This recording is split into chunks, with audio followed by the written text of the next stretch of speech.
Allahumma wafiqna. You know, if you want to bring the heart to life, give the night some time.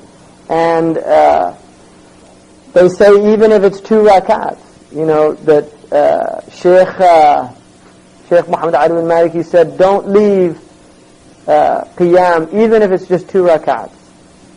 And one of the things that Sheikh al-Khadim, Hafidhullah, says, is that in this age where it is difficult for a lot of people to do these things, it's worse to try, like one night you get up and you pray 10 rakats and you read longer surahs and these things, maybe you spend an hour, but then the next night you don't do it, or the night after that you don't do it, or whatever. It's better to get up just 5 minutes before the prayer and just pray 2 rakats consistently every night.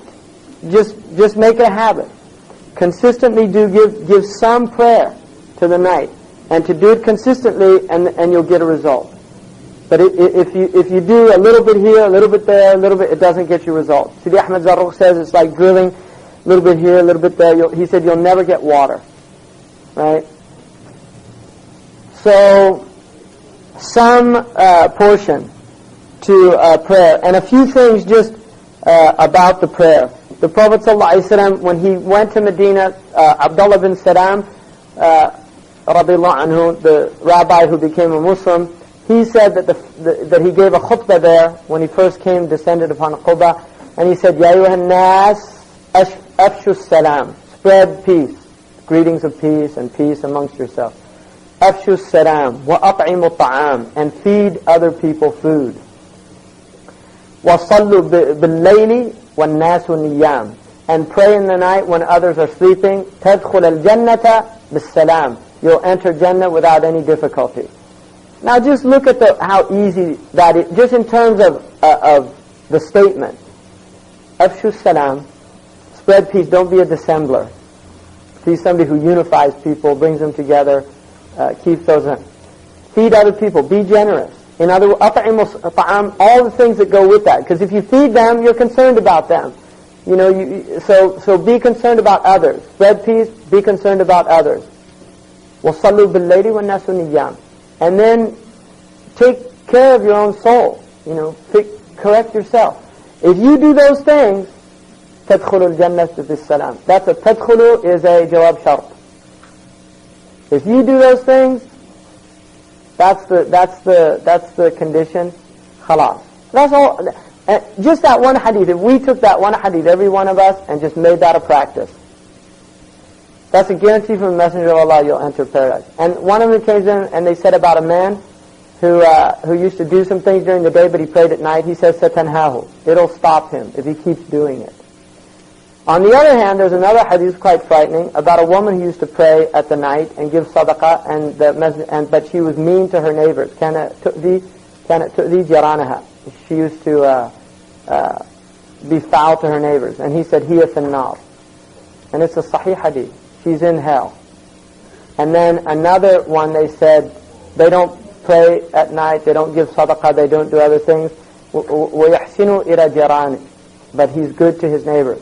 سَيَدْخُلَ الْجَنَّةِ. So, that you can get up and do all the night prayers you want. If you don't have good character, forget it. Alright? So, put things into perspective, you know, but tahajjud is a big thing, right? And Allah subhanahu wa ta'ala has encouraged that for all the believers. Allah subhanahu wa ta'ala says, وَمِنَ اللَّيْلِ فَتَهَجَّدْ بِهِ نَافِلَةً لَكَ عَسَىٰ أَنْ يَبْعَثَكَ رَبُّكَ مَقَامًا مَحْمُودًا. And from the night, spend some portion of it in tahajjud as a nafila, right? Extra act. And perhaps your Lord will raise you to a praiseworthy station. So, doing those, it will help purify the heart. And Allah says about those people, the mu'minun, تَتَجَافَ جُنُوبُهُمْ عَنِ الْمَضَاجِعِ. They're people who will raise their sides up in the night when they'd rather sleep. So sleep is something the nafs loves. It loves sleep. We all like sleep. Sleep is something the nafs loves. And that's why to prohibit the nafs, not all night. You don't want to go into a psychotic state. You know, you don't deprive yourself of sleep and things like that. You put it into balance. And just in the same way, when they say hunger here, they're not talking about the Buddha with his spine showing because his stomach, they call it the starving Buddha. It's a famous statue or picture of the Buddha. We're not those people, right? That's not our tradition. The point is that you learn to control your food now. The same with the night prayers. It's not that you spend the whole night in prayer. There was a ta'ifa amongst the Sahaba that spent a good deal of the night in prayer, not the whole night. A good deal of the night in prayer. That was a ta'ifa from amongst them. A group, ta'ifa, according to al-Fathani, is less than 1,000. So there was a number of the Sahaba that were spending a good deal of time, but not all of them were doing that. And the famous hadith about the man who the Prophet said, here's a man for paradise, and one of the Sahaba followed him and asked if he could keep coming to him, and he didn't see him doing anything. And so he asked him, what are you doing? He said, all I know is every night before I go to sleep, I make sure I don't have any rancor in my heart towards any Muslim. So he wasn't praying at night, he wasn't fasting, he wasn't doing anything. And so, not all of the Sahaba were praying all night. But Allah says about a group of them, كَانُوا قَلِيلًا مِنَ اللَّيْلِ مَا يَهْجَعُونَ. There was a small group of them, they didn't used to sleep at night. In one recitation. In another recitation, كَانُوا قَلِيلًا مِنَ اللَّيْلِ مَا يَهْجَعُونَ, that they only slept a small portion of the night. It can be interpreted both ways. So the point is that for some people that was their practice. For us, I think what's rational and reasonable is to just have some steady practice of doing something. What Walid al-Khadim says is it's good to do the short surah now that have a lot of reward with them because of the nature of the age. And I mentioned last night about إِذَا الْعِشْرُونَ مِنْ شَعْبَانَ وَلَتْ فَوَاصِلَ شَرْبَ لَيْلِكَ بِالنَّهَارِ. When your life is coming towards an end, start trying to get as much actions as you can.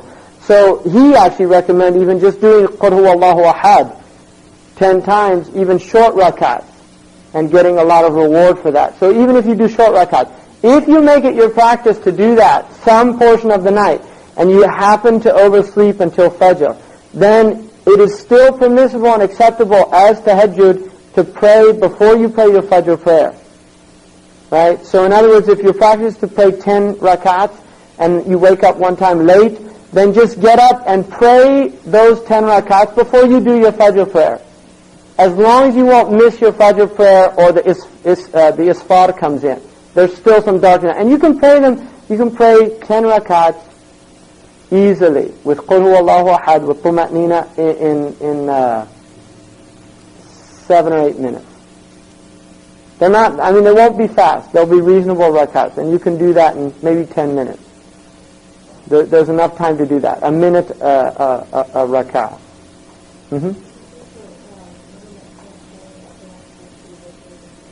If for women who can't pray, then if it's perfectly acceptable, like to get up in the night and you can read something that's beneficial or meditate, whatever you want to do. Do some ad'iyah, some du'as.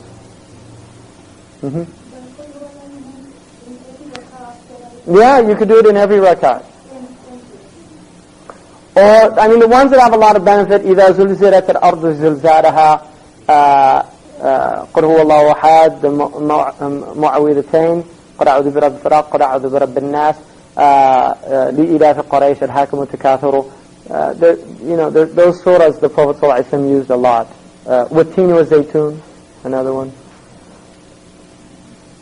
Murat Farhad, he recite all the time إِذَا زُلْزِلَتِ الْأَرْضُ زِلْزَالَهَا. He recite that one, and وَضُوحَا وَاللَّيْلِ إِذَا سَجَى. He doesn't, it's a bid'ah to do the same one in every rakat in a fard.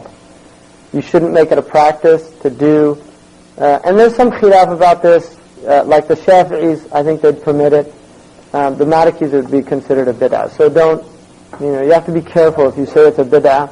For some imams it might be a bid'ah, for other imams it might be acceptable. But for him, Imam Malik, it's a bid'ah to say, do قُلْ هُوَ اللَّهُ أَحَدٌ for every Maghrib prayer. Whereas, I've seen in Sheikh Abdullah al-Haddad, one of his treatises, he mentioned that it was a good thing to do. And there is a hadith that one of the Sahaba did that. So you have to be a little careful with those things. And there's another hadith also about Sayyidina Abdullah bin Umar radiallahu anhu once walked by, and the Prophet said, نِعْمَ الرَّجُلْ لَوْ كَانَ يَقُومَ اللَّيْلِ. What an excellent man would, and that's how it's interpreted, would that he spent some time at night praying. He didn't mean what a good man he would be if he prayed at night. The Sahaba, the ulama have negated that, although that could be understood in the statement. He said, لَوْلَا, would that, لَيْتُهُ كَانَ يَقُومَ اللَّيْلِ. But when he said, نِعْمَ الرَّجُلْ, Abdullah ibn Umar, so, which the ulama took from that certain understandings. One is that a person would be good even if he doesn't pray at night, like Abdullah. But how much better would he be if he prayed at night? And so, the mu'min who hears that desires kamal. And so Abdullah ibn Umar, when he heard that, and he actually narrates the hadith to his son, when he heard that, he never left after that once qiyam al-layl, ever. There are also the ulama think it is a proof that it's permissible to praise somebody who won't be affected by ujab. Like Abdullah ibn Umar, the Prophet knew sallallahu alaihi wasallam that it wouldn't, had he heard that, it would actually encourage him to do more, which it did. Because had he been mu'jab, he would have said, oh, well, I don't need to do qiyam al-layl, I'm already so good.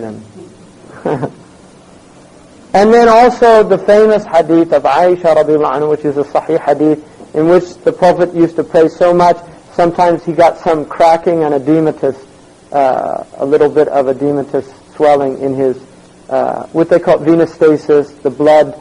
If you stand so long, your feet can get swelled up a little bit, which is why people that have jobs sometimes, like nurses often wear certain stockings that actually keep the blood, help the blood go back up, because you can get that thing. And so it happens to people. But he did that, and Aisha said, Ya Rasulullah, why do you do this when your Lord has forgiven you everything you did in the past and the future? And he said, أَوَلَمْ أَكُنْ عَبْدًا شَكُورًا? Shouldn't I be a grateful servant? In other words, that should make me want even more by that fact to show gratitude. So it is a way of showing gratitude to Allah. And the ulama say that hadith indicates that one of the greatest ways of showing gratitude to the ni'mah of Allah is to do some at night work. So sahar al-layali. And then they say, man talab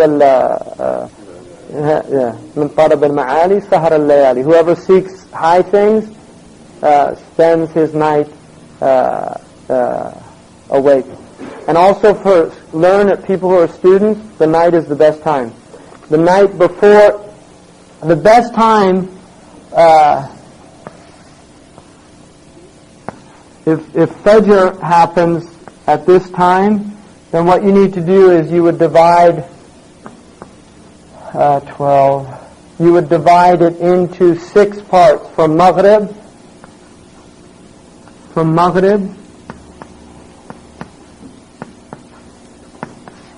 to Fajr, right? So it's going to be every 2 hours, right? Is that right? No, I'm going to do...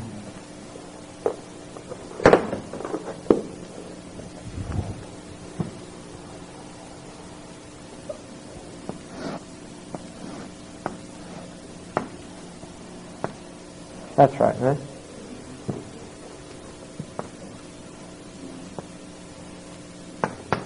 That's right. So each one of these would be 2 hours. There. This portion is the best portion for Qiyam al-Layl. The last 6th of the night. So for now, if it's 6 p.m., 6 a.m., I'm just making it easy because I'm not very good at fractions. Then 1/6, right, is going to be 2 hours.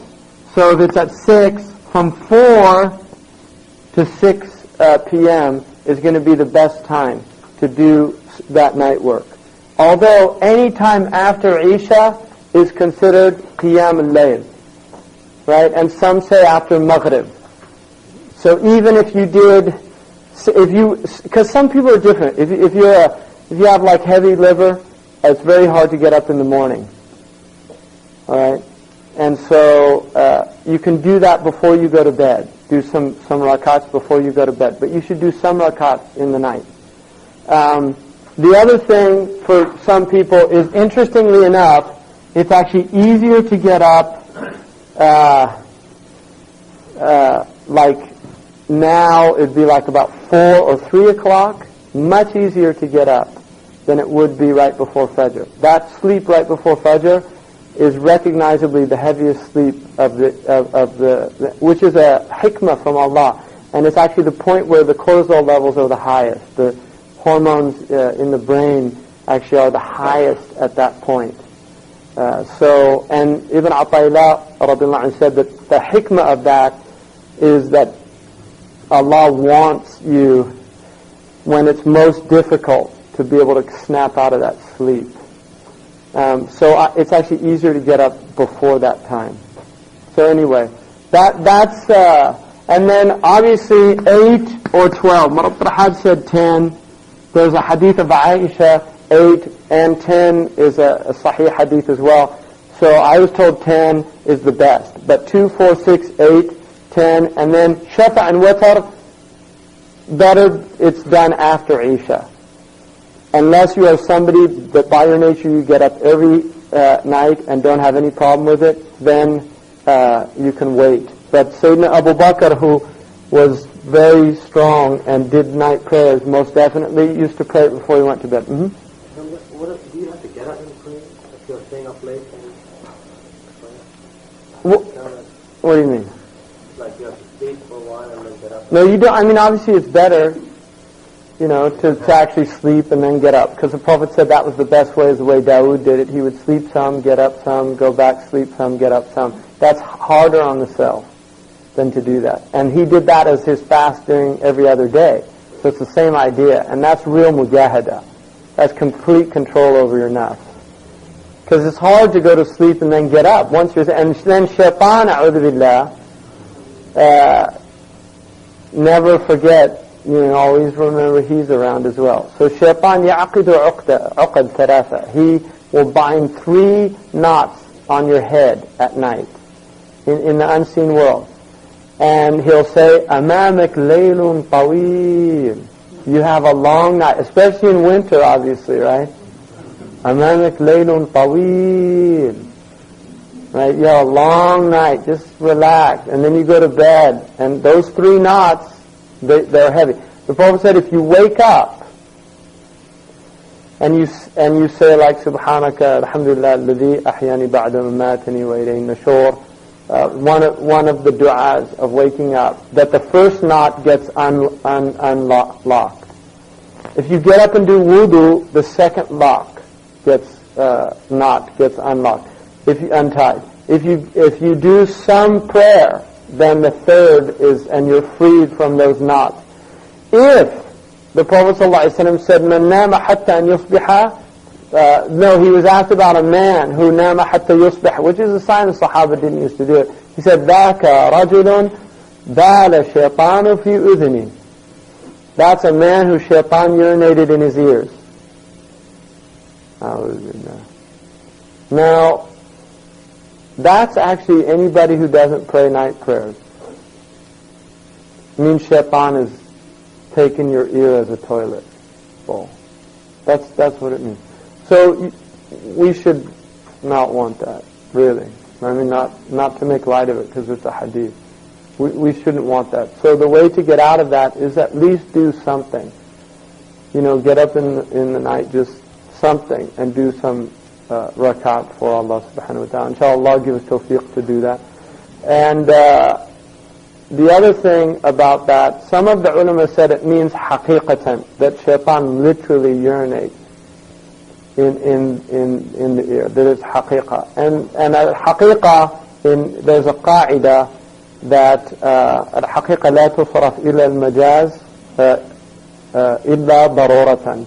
That you don't take the haqiqa you don't take the literal meaning to a metaphorical meaning unless there's a necessity to do that. So that's why some of the ulama said there's not a necessity. It says ذَاكَ رَجُلٌ بَعْدَ الشَّيْطَانُ قَدْ بَعْدَ الشَّيْطَانُ فِي أُذُنِهِ or أُذُنَيْهِ. So some interpreted it metaphorically and said what it means is that he prevents them from all the khair, the good that comes out of doing something at night. That's what it meant. Wallahu ta'ala alam.